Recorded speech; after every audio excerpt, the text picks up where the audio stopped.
Sejam bem-vindos a mais uma aula de Geografia. Eu sou a professora Adriele e o tema da nossa aula de hoje é a hegemonia europeia na economia, na política e na cultura. A gente vai entender aí o porquê que existe essa hegemonia, do continente europeu, e também a influência dela na economia, na política e também na cultura. Vamos lá?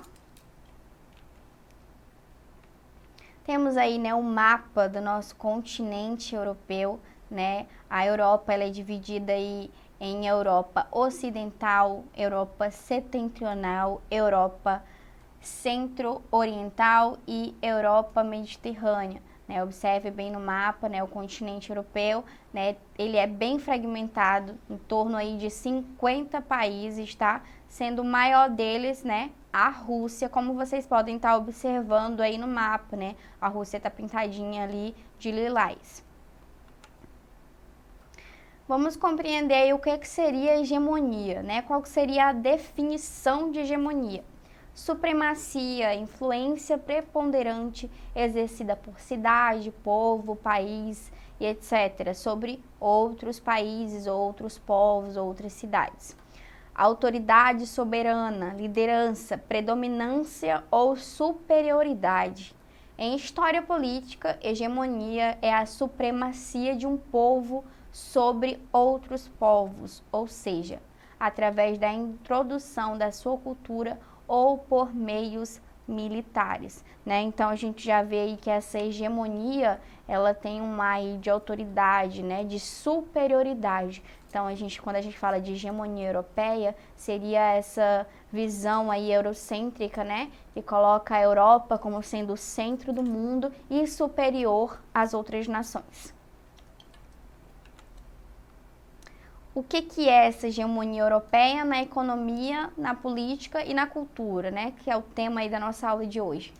A hegemonia europeia, ela foi basicamente o acúmulo de poder militar, político e econômico da Europa em relação ao resto do mundo, o que significa que os europeus eles conseguiram vencer e explorar territórios de outros povos e outras nações.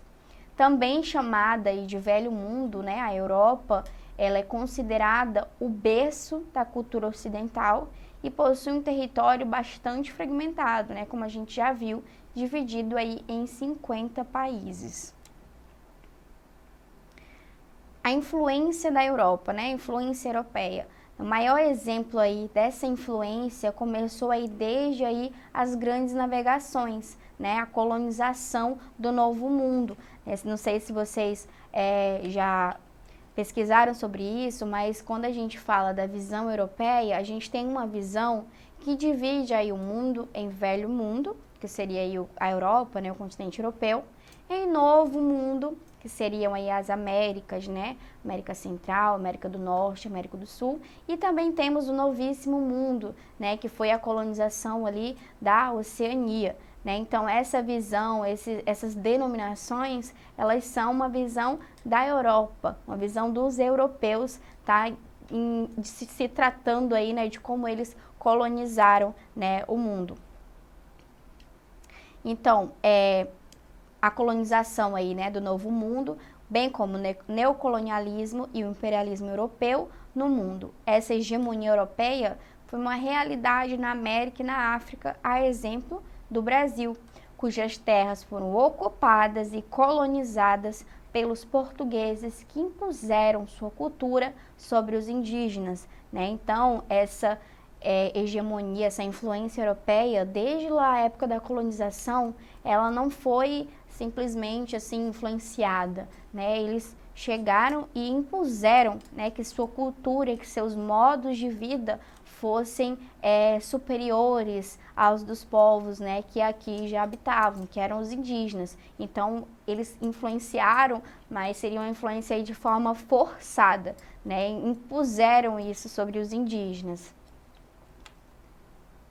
Principais eventos ocorridos na Europa, Para uma caracterização dos principais eventos que ocorrem, que ocorreram na Europa, a gente pode destacar aí principalmente o colonialismo, a expansão imperialista, as civilizações romana e grega, o Renascimento, a Revolução Francesa, a Revolução Industrial e surgimento do primeiro bloco econômico do mundo, né?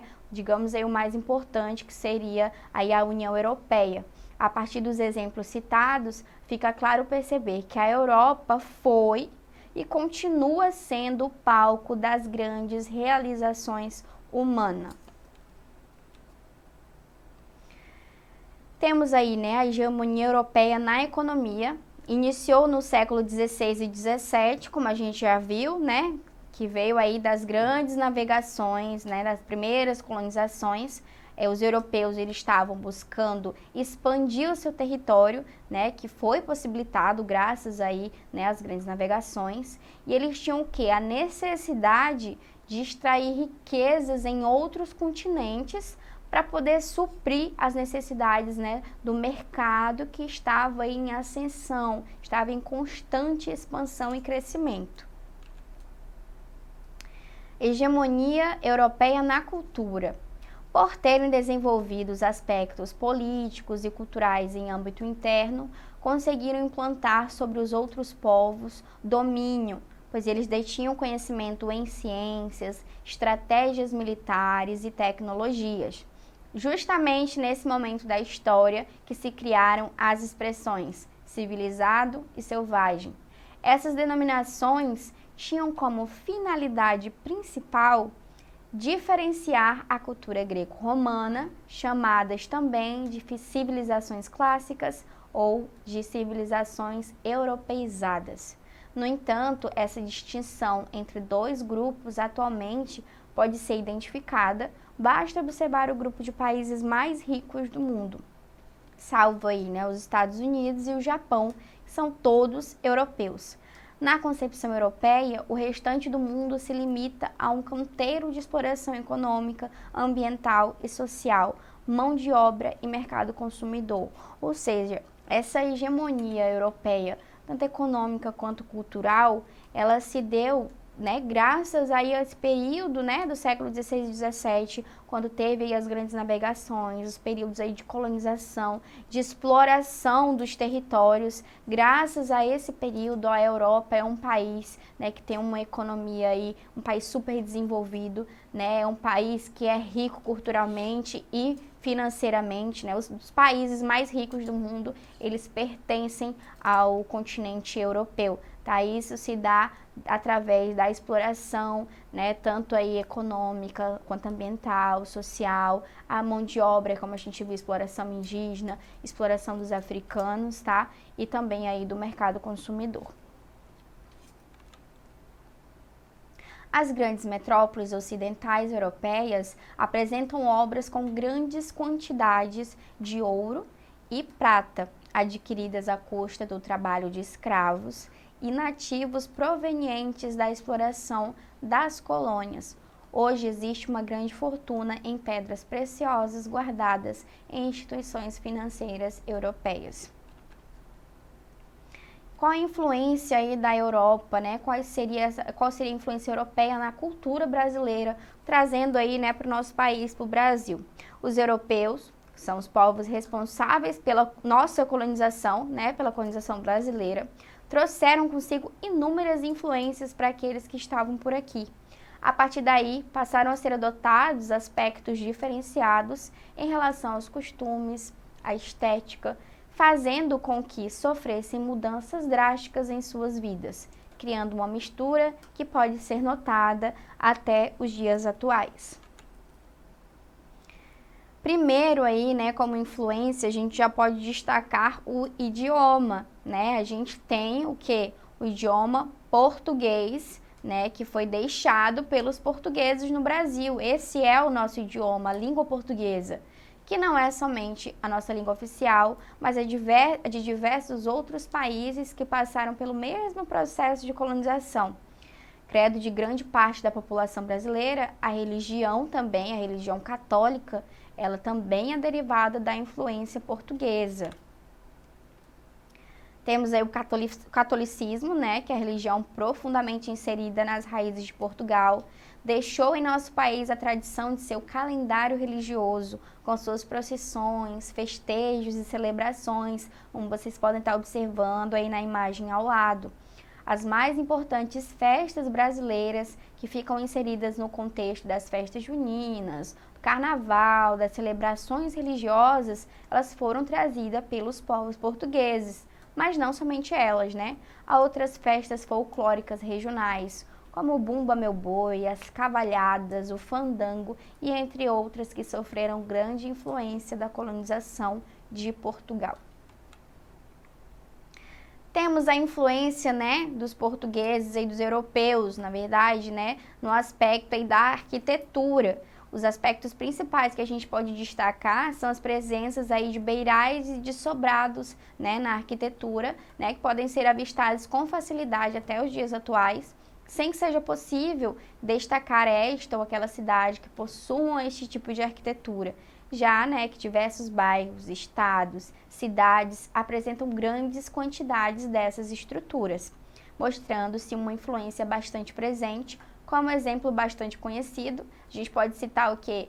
A Estação da Luz, que fica lá em São Paulo, tá? Essa imagem que vocês estão observando aí abaixo, uma das estruturas, né, que apresenta nitidamente a influência europeia. Essa influência aí que tem, design, né, arquitetônico aí que tem beirais e sobrados, é influenciado pelos povos europeus.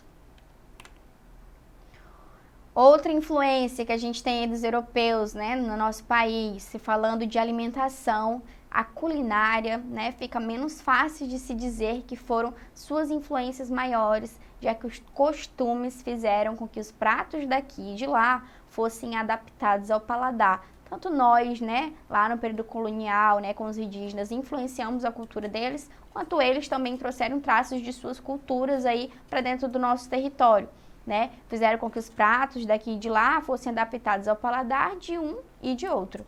Mas não podemos deixar de mencionar a feijoada brasileira, que foi uma mistura do famoso cozido português e das adaptações feitas pelos negros, tá? Outro grande sucesso da culinária é a cachaça, bebida bastante apreciada pelos brasileiros, né, e também pelos estrangeiros, sendo outra adaptação lá da época da colonização, né, dos portugueses. Ela foi feita para dar lugar à bebida de uva, que era muito apreciada pelos portugueses. E aí a gente tem, né, as imigrações, os imigrantes, né, que vieram para nossa região aí.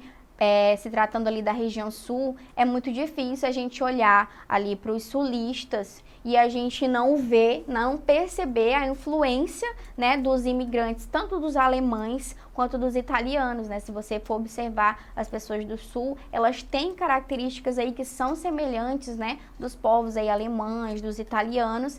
Também tem essa característica aí na culinária, essa influência na culinária, né, ali na região sul, o jeito deles falarem, né, na língua, nas músicas e demais aspectos, né? Outros povos também, os espanhóis, os árabes, os japoneses, né, que foram também imigrantes que vieram aí para dentro do nosso território, os poloneses também, tá? Eles tiveram um papel aí muito importante na formação da nossa cultura, né, da cultura brasileira. Entretanto, de maneira menor, né, mas os povos europeus, né, eles deixaram, né, os seus traços, né, muito aí impregnados na nossa cultura, na nossa economia, na culinária, tá? E não vamos dizer assim, tudo que a gente tem hoje foi eles que deixaram, não.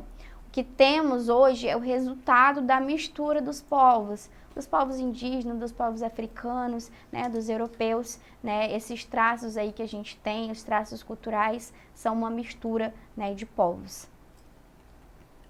Agora a gente vai aí para o nosso primeiro exercitando, para saber se vocês compreenderam a nossa aula de hoje. Vamos lá para a primeira questão? A Europa, um dos 6 continentes do planeta, é considerado o berço da civilização ocidental. Ainda detém um grande poder, tem um grande poder político e econômico. Qual dos países abaixo não está localizado na Europa? Essa é muito fácil, hein? Alternativa A, Alemanha. Alternativa B, Estados Unidos. Alternativa C, França. Alternativa D, Itália. Ou alternativa E, Países Baixos. Então, como vocês sabem, né, a resposta correta é a alternativa B, porque os Estados Unidos, ele não está no continente europeu, ok? Gente, então essa foi a nossa aula de hoje. Espero que vocês tenham gostado e para mais aulas como esta, não se esqueçam de estar acessando a nossa plataforma Eduque. E até a nossa próxima aula.